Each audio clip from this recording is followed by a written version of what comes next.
Hello મિત્રો, મારા નવા વ્લોગમાં તમારું સ્વાગત છે। આજે આપણે બનાવશું મઠ્ઠા આલુ। આપણે લીધું છે 1 વાટકી દહીં। જો બહુ ઘાટું નહીં લેવાનું ને ખાટું પણ નહીં લેવાનું। એમાં નાખશું આપણે 4 વાટકી પાણી। જેવડી વાટકી હોય એટલું 4 વાટકી પાણી લેવાનું। અત્યારે મેં 2 વાટકી નાખી છે, પછી હું બ્લેન્ડર મારીશ, પછી પાછું 2 વાટકી પાણી નાખીને મિક્સ કરીશ। 1 ચમચી ચણાનો લોટ નાખ્યો છે। હવે આપણે બટેકા બાફીને તૈયાર કર્યા, તેની છાલ ઉતારી નાખીએ અને બટેકાને રેડી કરી દઈએ। આપણા બટેકા થઈ ગયા છે રેડી। હવે એને આપણે ચાકાથી નહીં કાપવાના, આપણે ચમચીથી ચૂંદીને કરવાના છે। જો આવી રીતે। જો મિત્રો, અમારા રસોડામાં સુવિધા ઓછી છે, પણ મારી રેસીપીમાં સ્વાદ અને લાગણીને પ્રેરણા વધારે છે। તો તમને મારો વિડીયો ગમે તો લાઈક, શેર ને સબસ્ક્રાઈબ કરજો જરૂરથી જરૂર। તો મને આવા બીજા વિડીયો મૂકવાની પ્રેરણા મળે અને તાકાત મળે। હવે આપણે આ બેટરને કરી દઈએ રેડી। એમાં 2 વાટકી મેં વધારે પાણી ઉમેરી દીધું છે। હવે એમાં આપણે ઓલા બટેકા રેડી કરેલા હતા તે એમાં નાખશું।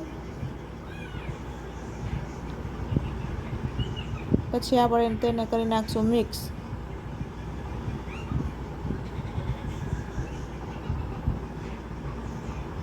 હવે આપણે તેને બનાવવાની શરૂઆત કરીએ।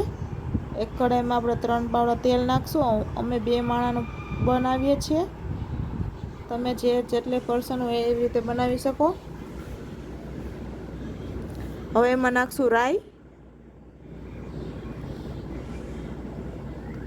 હવે નાખશું લીલી મરચી, તેને થોડીક વાર શેકાવા દેશું।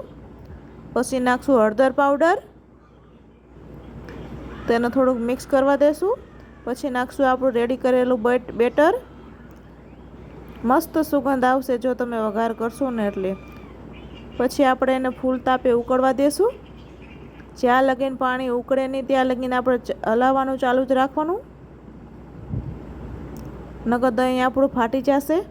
પછી આપણે બીજી તરફ કરી દઈએ વઘારની તૈયારી। એમાં નાખશું જીરું, 2 લવિંગ ને 2 તીખા નાખશું। આપણે આલુ મઠ્ઠામાં મસાલો ઓછો જેમ બને ઓછો જ વાપરશું। હવે ગેસને બંધ કરી દઈશું, 4-5 સેકન્ડ રાહ જોશું। તેલ થોડુંક ઠરી જાય તે પછી આપણે લાલ મરચું નાખશું। પછી આ વઘારને આપણે નાખી દઈશું આપણા આલુ મઠ્ઠામાં। મસ્ત સુગંધ આવશે જો તમે આ વઘાર કરશો ને એટલે। આપણું આલુ મઠ્ઠા થઈ ગયું છે રેડી। જો થોડીક વાર 2 મિનિટ આપણે પાછું એને ઉકળવા દેશું ચૂલા ઉપર।